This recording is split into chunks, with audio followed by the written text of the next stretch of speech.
Hello, I'm Mario Toneguzzi, taking care of business on Canada's podcast network. Joining me today is Elma Beganovich, who is co-founder with her sister of digital marketing agency Amra and Elma, based in New York City. Thanks for joining us today, Elma. Thank you so much for having me, Mario. Well, we're going to talk a lot about social media here, and more so when it comes to how businesses can effectively use it as one of their tools. First off, 2.2 million social followers. I see that you and your sister have. You've been called trailblazers in the industry. How did you get to this point? So it started a long time ago, if you will, a long time ago, at least in the digital world, social media world. We started in late 2012. This is before Facebook pages even existed. Like I said, it's hard to believe a world without Facebook pages, but that was so in 2012, late 2012. And yeah, so I think, sort of my sister was the visionary behind this. I'm good at execution. And she said, I think there's something here, specifically on Instagram. So Instagram started in 2010, and when we joined in 2012, basically there was no one there. We were one of the first influencers. So then it was obviously like sort of a blue ocean. So it was a lot easier to begin and to get going. All right, super. Let's talk a little bit about business. How do you build a business community through social media? That's a great question. So, business community through social media, I would say that, it's really important to be able to and be ready for that, to roll up your sleeves and to, dig deep in terms of understanding your target demographic, right? And also to have patience and to understand that, failure just actually doesn't mean failure, but it means that you're trying, right? And it's there for you to learn from it, right? It's not there for you to give up. So in terms of your own business community, whether you're a service, whether you are a product, retailer, you really have to understand your sort of your early adopters, right? Your core target demographic, and then provide them something of value, right? So it's sort of it starts there, that early community. Hmm. Are any businesses, capable of doing this?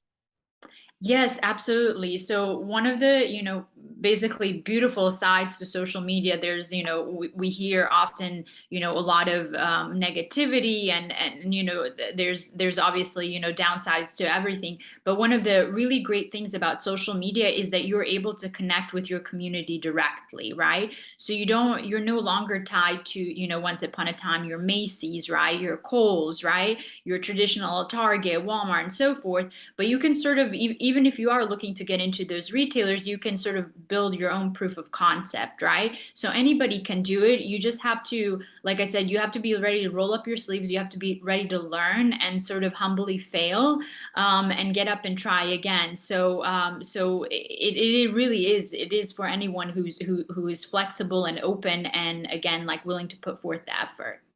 So it's really not just the businesses that do well on this. It's not necessarily just the quote unquote sexy topics or sexy products, or but it could be Mario's widgets. That's right. That's right. It could be anything. Consumers are, at the end of the day, they're looking for something that's useful. Looking for something that's of value, and they're looking for, someone who's trustworthy. So if you sort of pair all those three together, you have yourself a business, whether it's, sexy or not, but practical. Hmm. Now, when you look at the way to go about this, what would you say for an entrepreneur as a first step to building that business community, the first step to get into social media? Because it could probably, for many, is probably quite overwhelming, right? That's right. That's right. I think and I always talk about this, one of the first steps is really to master content, right? So, sort of, we hear, content is king, and that really rings true. It rings true from Google to social media, and it'll always ring true. Yeah. So, really be able to understand content. So, understand what resonates with that as I mentioned, those early adopters, your core target demographic, and then build on that. And content right now, with the use of iPhone and a few applications for editing, it's fairly easy to produce compared to what it was pre-social media and pre-iPhones or smartphones. Yeah, exactly. Now, when it comes to content, here's a debate that many people have. Is less more? So less is more, if it's not thoughtful, right? Content, but it's somewhere, I think for any business or any entrepreneur starting out, they should think of content as an investment, right? So Google, as I mentioned before, is hungry for content. Instagram is hungry for content. So they're really rewarding content producers because it's actually the only 5% of social media users produce content and 95% consume it. So that's how powerful and scarce content is. So yeah, so long as you're thoughtful behind it, it's okay. Even if it's every day, I would suggest, again, depending on the platform, you probably don't need to do it like twice a day unless there's some sort of big announcement, you're doing some sort of big push. But otherwise, every day is fine. And if you're in scarcity of content, you don't have it, every other day would be okay too, but really encouragement towards like content investment. Let me ask you, one of the buzzwords or buzz phrases we see these days in the marketing world is storytelling is the new marketing. Do you believe that? Yes, absolutely. Storytelling, there's actually, I think there's a case study. I think it's in Harvard Business Review. I read it in the early days. But basically, storytelling is really powerful, and they show through data that storytelling sticks more with the consumer or any person than if you're just sort of bombarding them with numbers or facts. It just sort of slides off. So creative storytelling, and I would say, obviously meaningful storytelling is something that really resonates. Okay, I'm curious, your take on this, Elma. You know, every day I look out there and there's tons of people who are social media, have on their resumes, right? And a lot of young people, tons and tons of young people. What do you think an entrepreneur should look for if they're looking to add in their social media sphere as part of their business? Yes, so entrepreneur, if they're looking to basically work with someone who, would take over their social media, which again is really paramount to any business today, they should look for, I would say, a track record, proof of concept, right? So, ask someone to see. I think what better, proof of someone's, knowledge of social media, but ask them to show their own social profiles, right? So what have they done? What have been the results? What is the content? So I think it's sort of really important to start, to check out whoever you're hiring, look at their own track record, Yeah. and then you can explore obviously what if they worked on other, whether brands or persons profiles, what the effect, what the results were. Now, do you think, I noticed the other day somewhere that social media jobs were identified as entry level positions. Do you think we have to go beyond that? That's really not an entry level position. It's a key and important part of a business. That's right. That's exactly right. So one of the what we keep seeing over and over again when companies come to us is that it's exactly that mistake. Sort of, I've worked with either a college student or someone who is fresh out of college, or an intern with no experience, and sort of they come back right back to square one. So it really, I don't think that social media maybe was an entry level position, like in 2013, but fast forward basically 10 years later, it's no longer an entry level position. You really, these platforms, obviously, they're billion dollar plus companies.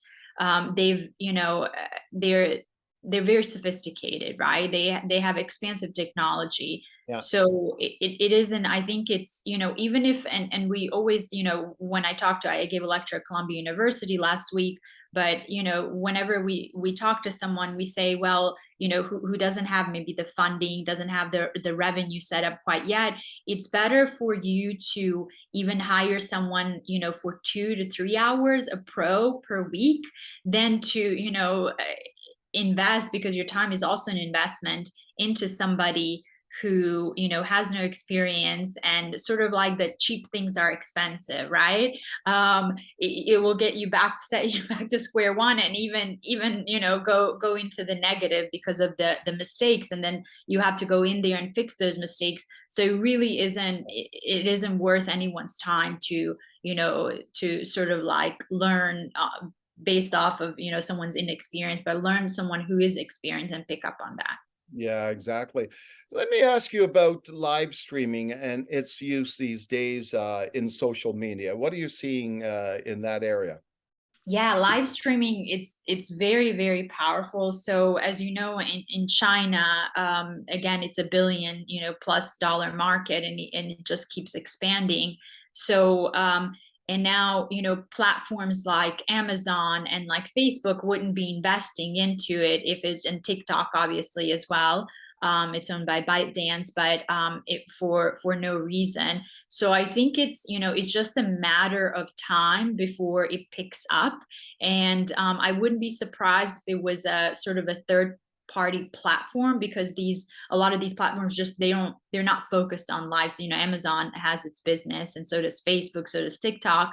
So but it's definitely there, it's very handy, it's handy for businesses, if you want to just do direct selling, and it's handy also for influencers if you want to basically expand your network of sales teams, so to speak, who are selling directly to the consumer.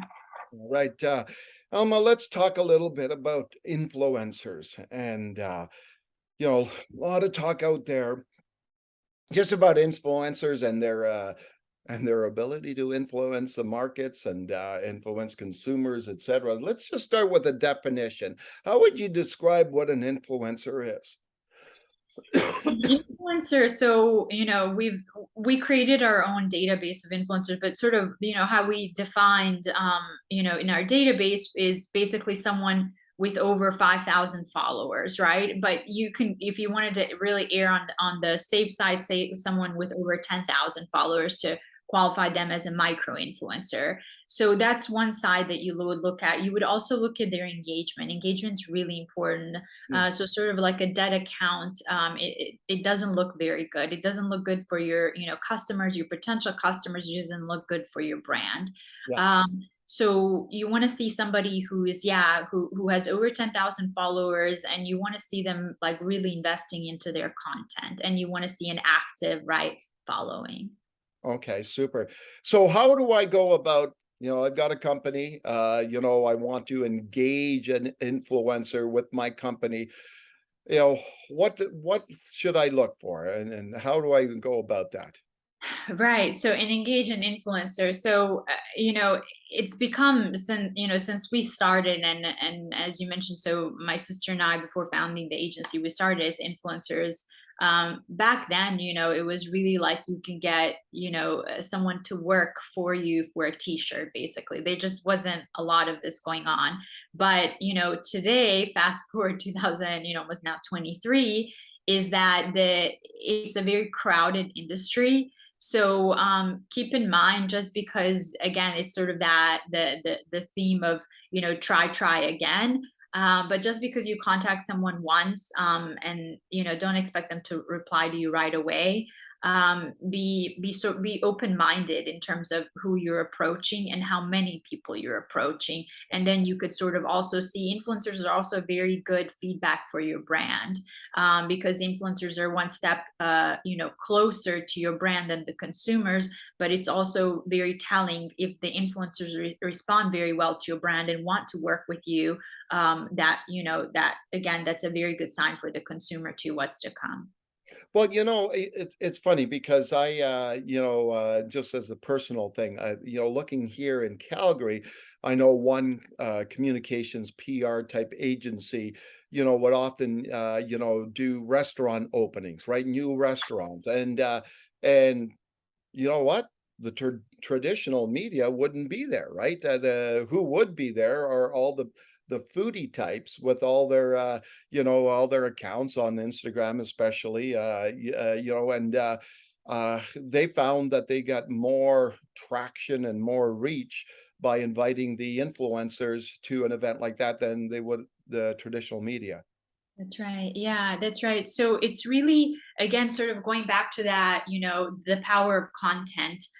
It's very expensive for brands. It's sort of like a two-side, and I always say like a two-side strategy approach. One is, brands are also in very much need of fresh content. You don't want to be outdated, right? You want to have something to showcase your product, right? So how's your product being used in everyday life, and who better to do it, and it's very cost effective than influencers. So influencers not only, and I would, also say to, entrepreneurs and, brands who are just getting started, also keep in mind that influencers, even though they don't have a big following, they're also adding value to your brand because they're producing content. So one is their reach, and you can see directly, like as it unfolds, it's very interactive. And then also that fresh content that you're able to use on your own social media for your customers, right? Because they also want ideas, they want to feel inspired before taking the step to purchase your product. All right. So when we combine the influencing side of things to other social media, how important is the visual part of everything? Yeah, visual part is sort of everything, right? Especially for particular industries like the beauty industry, fashion industry, food industry, right? Travel industry. So yeah, you really, yeah, you want to have sort of like it's an attraction. It attracts the consumer, right? So you can even follow. There's particular software that you can download, and you can see how many clicks or impressions you get from certain type of content, and you could sort of, you can see it's like honey attracting, right, bees. You can see like the influx of consumers or prospects or even people like coming back, right, retention, um, because of the content.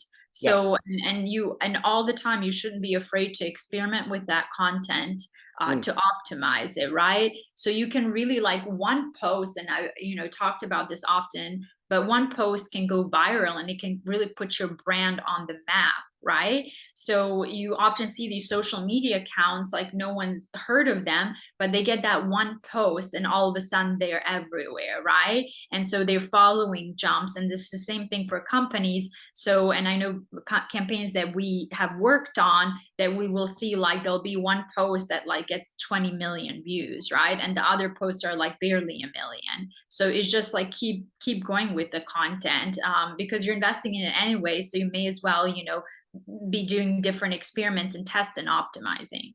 Yeah, exactly. Well, thanks very much, Elma, for joining us today. Thank you so much for having me.